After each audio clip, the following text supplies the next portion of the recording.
दोस्तों, एजुकेशन में आपका स्वागत है। आज हम क्लास 6 का गणित का अध्याय 4 आधारभूत ज्यामितीय अवधारणाएं या बेसिक ज्योमेट्रिकल आइडियाज का प्रश्नावली 4.1 या एक्सरसाइज 4.1 को हल करना सीखेंगे। एक्सरसाइज के क्वेश्चनों को की ओर जाने से पहले हमारे पास कुछ पॉइंट्स है जिसको हम क्लियर कर लेना चाहेंगे ताकि हमें क्वेश्चंस को हल करने में कोई भी प्रॉब्लम ना हो। ये बहुत ही बेसिक पॉइंट है जिसे जान लेना हमारे लिए बहुत ही आवश्यक है।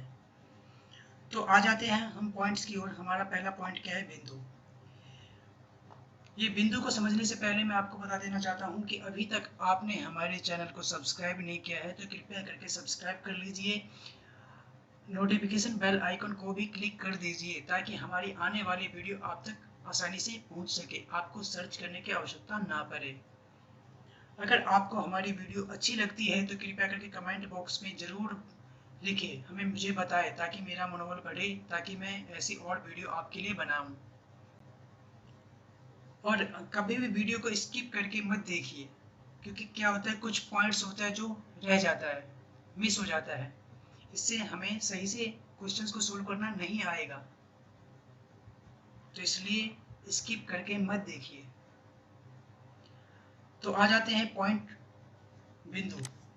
की ओर। बिंदु पॉइंट इन ज्योमेट्री यह समतल में एक स्थिति को बताने के लिए एक सूक्ष्म चिन्ह है। इसमें ना ही लंबाई होती है ना ही चौड़ाई।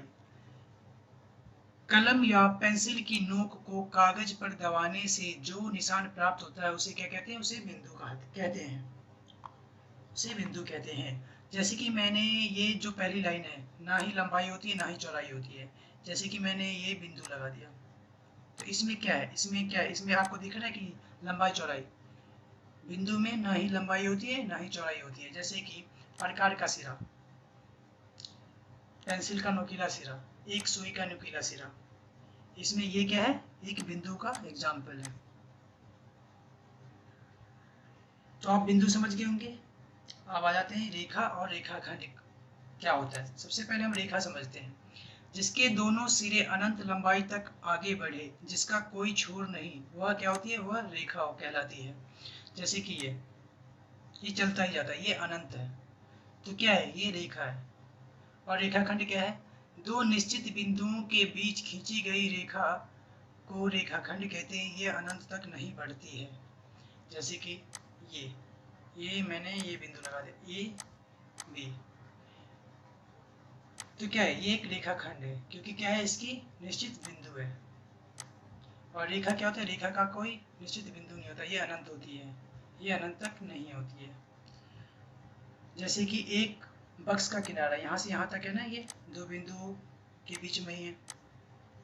ये ट्यूबलाइट दो निश्चित बिंदुओं के बीच में ही है, ये क्या है? ये रेखाखंड है। एक पोस्ट कार्ड का किनारा, ये दोनों क्या है? ये निश्चित बिंदुओं के बीच में ही है, इसलिए क्या है? ये रेखाखंड है, ये रेखाखंड है, ये रेखाखंड है। जो अनंत है वो क्या होता है? वो रेखा होती है, रेखाखंड नहीं। तो हम समझ गए रेखा और रेखाखंड भी क्या होता है। अब तीसरा पॉइंट की ओर आते हैं। क्या? प्रतिच्छेदी रेखा है। प्रतिच्छेदी रेखा है यहाँ से, यदि दो रेखाओं में एक उभयनिष्ठ बिंदु हो तो वह प्रतिच्छेदी रेखाएं कहलाती है या इंटरसेक्टिंग लाइंस कहलाती है। जैसे कि एक ये रेखा है, एक ये रेखा है, ये इंटरसेक्टिंग लाइन पॉइंट क्या है? उभयनिष्ठ बिंदु क्या है? पी है ना, तो क्या हो जाए? ये प्रतिच्छेदी है। ये ऐसी भी हो सकती है, ये ऐसे भी हो सकता है, ये ऐसे भी हो सकती है, कैसे भी हो सकता है, चाहे ये ऐसे भी हो सकता है। तो क्या है? ये प्रतिच्छेदी रेखा है। जो काटेगा वो क्या हो जाए? वो प्रतिच्छेदी रेखा कहलाएगी। अब क्या है? समांतर रेखा। समांतर रेखा क्या है? एक समांतर रेखा एक समतल पर खींचे दो रेखा जो हर जगह आपस में बराबर दूरी पर हो और एक दूसरे को काटे नहीं। जैसे कि क्या है? रूलर या स्केल के सम्मुख किनारे। देखिए ये क्या है? ये चलते ही जाएंगे, ये आपस में दोनों समान दूरी है, ये कभी काटेगा? एक दूसरे को नहीं काटेगा, तो क्या है? ये समांतर रेखा है। जैसे रेल की पटरी, ये सब तो चलते ही जाएंगे ना, ये एक दूसरे को कभी इंटरसेक्ट करेंगे? नहीं करेंगे। एक दूसरे को कभी प्रतिच्छेद नहीं करेंगे, तो क्या है? ये समांतर रेखा है। जैसे खिड़की की सलाखें, ये दोनों कभी इंटरसेक्ट करेंगे? एक दूसरे को नहीं करेंगे, काटेंगे नहीं, तो क्या है? ये समांतर रेखा। तो आप समझ गए होंगे समांतर रेखा क्या होता है। अब आ जाते हैं अगला पॉइंट क्या है, नेक्स्ट पॉइंट और आखिरी पॉइंट क्या है, किरण। किरण क्या है, किरण क्या है, किरण रेखा का एक भाग होता है। यह एक बिंदु से प्रारंभ होती है जिसे प्रारंभिक बिंदु या इनिशियल पॉइंट कहते हैं और एक दिशा में बिना किसी अंत के विस्तृत होती है। जैसे कि ये एक लाइट है, ये क्या है, ये इनिशियल पॉइंट है ना, यहाँ से किरण कहाँ तक जाएगा, अनंत तक जाएगा, कहाँ तक जाएगा किस पता है किसी को नहीं ना। तो क्या है ये एक किरण, जैसे कि इसका ये इनिशियल पॉइंट है, इस रेखा का ये रेखा जा रही है, इसका अनंत तक है, तो क्या है ये किरण। ये सूर्य है, सूर्य की किरण, सूर्य का एक इनिशियल पॉइंट है और इसका जो रेखा जा रही है वो कहाँ तक जा रही है, नहीं पता किसी, अनंत है, तो क्या है ये किरण। अब हम बेसिक पॉइंट समझ गए हैं, अब आ जाते हैं सीधा क्वेश्चनों की ओर। प्रश्नावली 4.1 का पहला क्वेश्चन क्या बोल रहा है, संलग्न आकृति का प्रयोग करके निम्न के नाम लिखिए। सबसे पहले ये आकृति है, इसमें 5 बिंदु लिखने हैं। बिंदु तो मैंने आपको बताया था ना लंबाई होती है ना चौड़ाई, ये बिंदु है, ठीक है। तो क्या है डी, सबसे पहला लिख देते हैं हम यहाँ पे, यहीं पे लिख देते हैं डी ई ओ सी बी, ये एक आंसर हो गया। बी एक रेखा, इसकी क्या एक रेखा, इसमें तो बहुत सारे रेखा हैं, तो क्या इसके अनेक उत्तर हो सकते हैं, फिर भी मैं बता देता हूँ। बी का यहाँ लिख देते हैं, क्या होगा D E D O D B और ई ओ ई टी सी लिख देते हैं, बहुत सारे हो सकते हैं ना इसलिए। अब सी, 4 किरणें, किरणें कहाँ होता है, किरण का एक इनिशियल पॉइंट होता है, मान के चलो मैंने डी से इनिशियल पॉइंट कराया, तो इसके लिए कितने सारे किरण हो जाएगी, जैसे कि डी बी, ये डी और D O O B E T सी।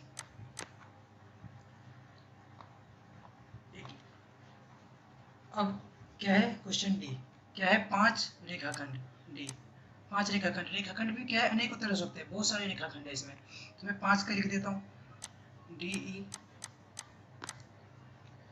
डी ओ ई ओ ओ बी ई बी और ई टी सी, ये 5 है, और भी हो सकता है। देखिए क्या है रेखाखंड ये, तो क्वेश्चन फर्स्ट में आपको कोई भी प्रॉब्लम नहीं आनी चाहिए, बहुत आसान क्वेश्चन चाहिए। अब आते क्वेश्चन 2 की ओर, संलग्न आकृति में दी हुई रेखा के सभी संभव प्रकारों के नाम लिखिए। आप इन 4 बिंदुओं में से किसी भी बिंदु का प्रयोग कर सकते हैं। तो अभी रेखा का नाम लिखने हमने ई मान लिया सबसे पहले, तो क्या हो जाएगा ई का ए बी ए सी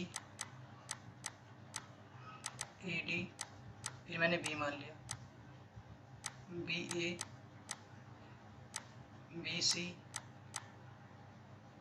बी डी, फिर मैंने सी माना सी ए सी बी सी डी, और मैंने डी माना D A D B D C. तो क्वेश्चन 2 भी आप समझ के होंगे, कुछ भी प्रॉब्लम नहीं होनी चाहिए इसमें। क्वेश्चन 3, संलग्न आकृति को देखकर नाम लिखिए। रेखाएं जिसमें बिंदु ई सम्मिलित है, रेखाएं जिसमें बिंदु ये रहा, इसमें बिंदु ई सम्मिलित है, रेखाएं जैसे ए ई में सम्मिलित है ना, अनेक हो सकते हैं रेखाएं जिसमें, वो अनेक उत्तर हो सकते हैं। फिर मैं लिख देता हूँ ए का A E E F D E B E E T C, बहुत हो सकते हैं। बी, ए से होकर जाने वाली रेखा, ए से होकर क्या है जाने वाली रेखा, अनेक उत्तर हो सकते हैं इसके भी। ए से ई तक जा रहे हैं ना, A B A D E T से। क्वेश्चन सी क्या बोल रहा है, वह रेखा जिस पर ओ स्थित है, ओ कहाँ है, ओ ये रहा, वह रेखा जिस पे ओ स्थित है वो ये रहा ना, तो क्या हो जाएगा, सी का सी ओ और ओ सी, या लिख दो यहाँ पे, ठीक है, सी ओ या ओ सी स्थित है वो दोनों पे ओ। प्रतिच्छेदी रेखाओं के दो युग्म, प्रतिच्छेदी रेखाओं के दो युग्म, प्रतिच्छेदी, एक ये रहा इंटरसेक्ट कर रहा है यहाँ पे, और एक ये रहा ये इंटरसेक्ट कर रहा है, तो क्या हो जाएगा ए ई और सी ओ, देखिए ए ई और सी ओ, डी यहाँ लिख देते हैं, डी का answer A E C O and, अब क्या हो जाएगा ए ई और ई एफ, है ना, सॉरी ए ई और ई एफ। इसमें कोई प्रॉब्लम नहीं आनी चाहिए आपको, क्वेश्चन 3 भी बहुत सरल था। अब आ जाते हैं क्वेश्चन 4 की ओर। निम्नलिखित से होकर कितनी रेखाएं खींची जा सकती है, एक बिंदु से, मान के चलो मैंने ए यहाँ लिख देता हूँ, एक बिंदु ये रहा, इसे कितनी रेखा खींची जा सकती है, 1 2 3 4 5 6 7 8 9, कितनी रेखा खींची जा सकती है बताओ, तो क्या हो जाएगा इसका आंसर, अनगिनत डी। अब दो बिंदुओं में कितनी रेखाएं खींची जा सकती है, दो बिंदुओं में सिर्फ कितनी रेखाएं खींची जा सकती है, केवल एक रेखा खींची जा सकती है। अब आ जाते हैं क्वेश्चन 5 की ओर। निम्नलिखित स्थितियों में से प्रत्येक के लिए एक रफ आकृति बनाइए और उचित रूप से उसे नामांकित कीजिए। ए, बिंदु P रेखाखंड ए बी पर स्थित है, मैं यहाँ पे ए लिख देता हूँ, रेखाखंड ए बी, बिंदु P, यहाँ पे P लिख देते हैं, बस ये आकृति बन गई। बी, एक्स रेखाएं एक्स वाई पी और पी क्यू बिंदु एम पर प्रतिच्छेद कर रही है, ये एक्स वाई पी क्यू बिंदु, ये रहा बिंदु यहाँ पे एम, वो बन गया।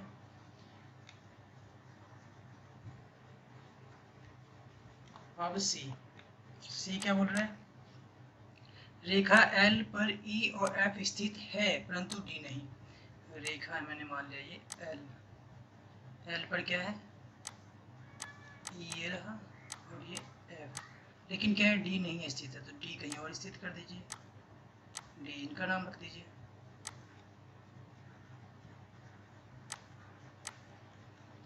अब डी क्या बोल रहा है, ओपी और ओ क्यू बिंदु ओ पर मिलती है, ओपी लिख ओपी कर देते हैं, ओ पी और सॉरी ओपी और यहाँ पे लिख देते हैं क्यू, देखिए ये बिंदु का नाम है ओ, देखिए ओपी और ओ क्यू, ओपी और ओ क्यू बिंदु ओ पर मिल रही है ना, ये ड्रॉ हो गया। तो क्वेश्चन 5 भी बहुत सरल था। तो आ जाते हैं आप क्वेश्चन 6 की ओर। रेखा एम एन की संलग्न आकृति को देखिए, इस आकृति के संदर्भ में बताइए कि निम्नलिखित कथन सत्य है या असत्य। सत्य को मैं ट्रू लिखूंगा और असत्य को मैं फॉल्स लिखूंगा। देखिए Q M O N P, रेखा एम एन पर स्थित बिंदु है, रेखा क्या होती है, अनंत होती है ना, एम एन हमने मान लिया एक रेखा है, एम और एन रेखा है, तो ये तो चलती ही जाएगी, अनंत है तो ये कहीं तक भी जा सकती है, तो आप क्या लिखेंगे, देखिए क्या है, क्यू एम ओ एन और पी, एम एन रेखा पर स्थित है ना, है स्थित, ट्रू। एम ओ एन रेखाखंड एम एन पर स्थित बिंदु है, ये रहा एम ओ एन, रेखाखंड एम और एन पर स्थित है ना, एम और एन, ट्रू। एम और एन रेखाखंड एम एन के अंत बिंदु है, एम ये रहा और एन ये रहा, एम एन के अंत बिंदु है ना, अंत बिंदु है, ट्रू। ओ और एन रेखाखंड ओ पी के अंत बिंदु है, ओ कहाँ है, ओ ये रहा और एन कहाँ है, ये रहा, ओ पी के अंत बिंदु है, ओ ये रहा और पी ये रहा, तो ये तो ओ एन तक है ना अंत, तो ओ पी कहाँ से आ गया, तो ये फॉल्स है। एम रेखाखंड क्यू ओ के दोनों अंत बिंदुओं में से एक बिंदु है, एम, एम ये रहा रेखाखंड एम, क्यू और ओ, क्यू और ओ के दोनों अंत बिंदुओं में से एक है, नहीं, ये तो एम तो बीच में है ना, तो नहीं है, तो इसका मतलब क्या होगा, ये फॉल्स। एम किरण ओ पी पर एक बिंदु है, एम किरण ये किरण है, यहीं से इनिशियल है, ओ और पी पर एक बिंदु है, एक बिंदु नहीं है, फॉल्स। किरण ओपी और किरण ओपी, किरण क्यूपी से भिन्न है, ओपी कहाँ है, ओपी और ओ क्यू भिन्न है ना, क्योंकि अपोजिट है, सही है, ट्रू। किरण ओपी वही है जो किरण ओ एम है, ओपी फिर ये रहा ओपी और ओ एम वही है, एच नहीं है ना, ये तो अपोजिट है, क्या हो जाएगा ये, फॉल्स। किरण ओ एम किरण ओ पी के विपरीत नहीं है, सॉरी यहाँ पे किरण ओ एम कहाँ है, ओ एम ये रहा, देखिए ओ एम ये रहा और ओ पी ये रहा, तो ये दोनों तो अपोजिट है ना, लेकिन ये क्या क्या क्या लिखा है यहाँ पे नहीं है, तो क्या हो जाएगा ये, फॉल्स। थोड़ा सा स्लाइड नीचे कर लेते हैं। अब ओ किरण ओ पी का प्रारंभिक बिंदु नहीं है, ओ किरण ये रहा ओ ये रहा और ओ पी का प्रारंभिक बिंदु नहीं है, इसी का तो है, क्या हो जाएगा ये, फॉल्स।